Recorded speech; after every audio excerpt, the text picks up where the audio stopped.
এই পর্বে আমরা দেখব কিভাবে একটি রেডিয়াল গ্রেডিয়েন্টের ব্যাকগ্রাউন্ড কালার তৈরি করতে হয়।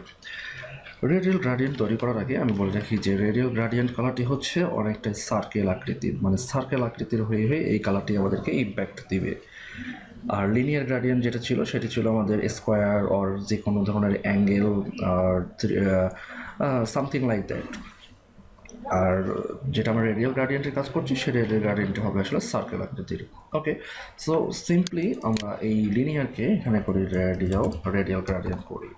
এখন রেডিয়াল গ্রেডিয়েন্ট করে আমি যেটাকে যদি সেভ করি রেডিয়াল, জাস্ট এই কথাকে চেঞ্জ করে আমি যদি এটাকে সেভ দিই তাহলে আচ্ছা এটি পাচ্ছে না। আমরা আমাদের নোটপ্যাড থেকে জাস্ট ওপেন করি। আচ্ছা দেখুন এটি পাচ্ছে না এখানে, তার মানে আমাদের এখানে ভ্যালু ডিক্লেয়ার করতে ভুল হয়েছে। তো ভ্যালু ডিক্লেয়ার করতে ভুল হয়েছে, এই ডিগ্রিটা আমাদের এখানে কাজ করবে না। ওকে, আমরা ডিগ্রিটাকে তুলে দিলাম এবং এখানে রিফ্রেশ করলাম। দেখুন এখন কিন্তু এই কালারটি কিন্তু আগের টিউটোরিয়াল যেভাবে দেখেছেন সেভাবেই হয়েছে, বাট এখন কিন্তু পিঙ্ক কালারটি চারদিক জুড়ে আছে আর মাঝ দিকে রাউন্ডেড অনেকটাই। তো এটি মূলত রেডিয়াল গ্রেডিয়েন্টের ইফেক্ট। ওরা দুটি কালার পেলেই সেটিকে কম্বিনেশন করে ধরে বেসড অন এই রেডিয়াল অর লিনিয়ার। আচ্ছা, এখন রেডিয়াল গ্রেডিয়েন্টকে যদি আপনি নিজের মতো কাস্টমাইজ করতে চান আপনাকে তাহলে বলতে হবে প্রথমে যে শেপের পজিশনটা কোথা থেকে শুরু হবে। শেপের পজিশনটা কোথা থেকে শুরু হবে। সো আমরা যদি বলি যে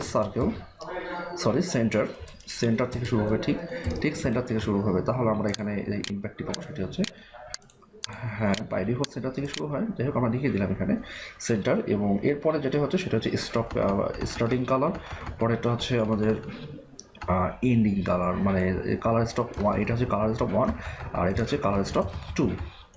আচ্ছা, তো এবার বলতে হবে যে আসলে আমাদের যে আমরা শেপটি তৈরি করতে চাচ্ছি শেপটি আসলে কেমন হবে। মাস্ট বি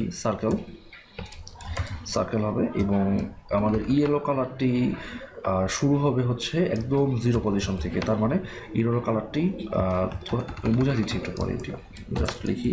আর পিঙ্ক কালারটি হবে 30%। আচ্ছা এবারে দেখুন ব্যাপারটি কিন্তু এমনটি, ইয়েলো কালারটি আসলে একদম ফেড হয়েছে জিরো থেকে।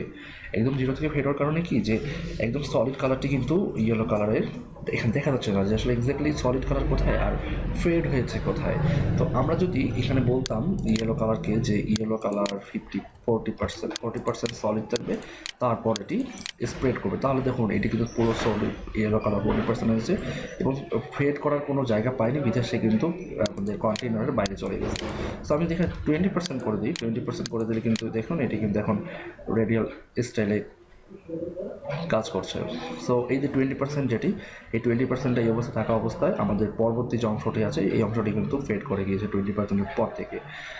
আর এখানে আরেকটি ব্যাপার যেটি সেটি হচ্ছে পিঙ্ক কালার যে 50% দিয়ে দিই আমি, পিঙ্ক কালার 50% দেওয়ার কারণে দেখুন আমাদের কিন্তু পুরো কালারটি জুড়ে 50%-এর পর থেকে পিঙ্ক কালারটি কিন্তু ফেড হয়েছে। সো এখানে মনে রাখতে হবে যে আমাদের রেডিয়াল কালার যেটি সেটি এক ধরনের আর পিঙ্ক কালারটি যেটি সেটি আরেক ধরনের।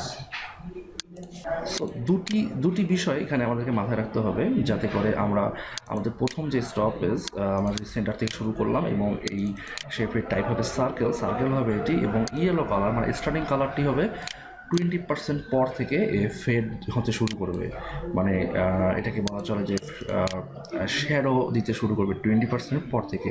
এই 20% পর থেকে কিন্তু শ্যাডো দিতে শুরু করছে, এবং আমাদের যে পিঙ্ক কালারটি সেটি 50% পর থেকে কিন্তু শ্যাডো দেওয়া শুরু করছে। বাট আমরা এটাকে 30% করে দিই, 30% করে দিলে আসলে কী ইফেক্ট আসে দেখি আমরা।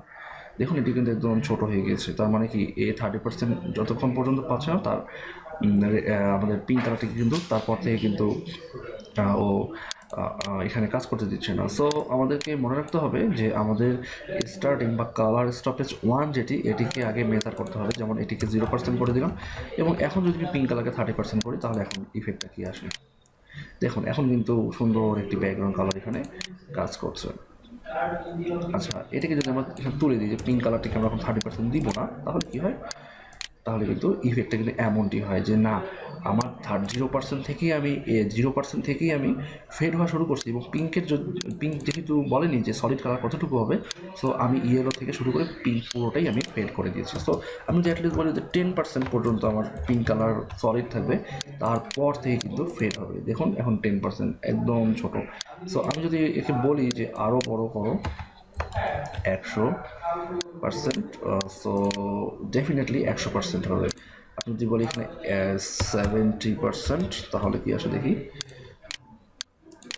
দেখুন 70% করার পর কিন্তু অনেকটাই কমে গিয়েছে। সো আসলে ব্যাপারটা হচ্ছে যে এখানে প্র্যাকটিক্যাল ইম্প্যাক্ট আমি যেভাবে দেখাই দিলাম আপনি সেভাবে পাবেন, এটা আসলে অনিশ্চিত একটা ব্যাপার, কারণ এগুলো সব হচ্ছে প্র্যাকটিক্যালি আপনাকে বুঝে নিতে হবে। সো দেখা যাবে যে আমি এই টিউটোরিয়াল রেকর্ড করার সময় পর্যন্ত যে ব্রাউজারের যে ভার্সনটা ইউজ করছি, আপনি হয়তো এর থেকে আরও আপডেট ব্রাউজার বা আপডেট ভার্সনটা ইউজ করে থাকবেন। সো ব্রাউজার কম্প্যাটেবিলিটির দিক থেকে আপনারা হয়তো আপডেট থাকবেন। সো এই জিনিসগুলো কখনো মিলবে না।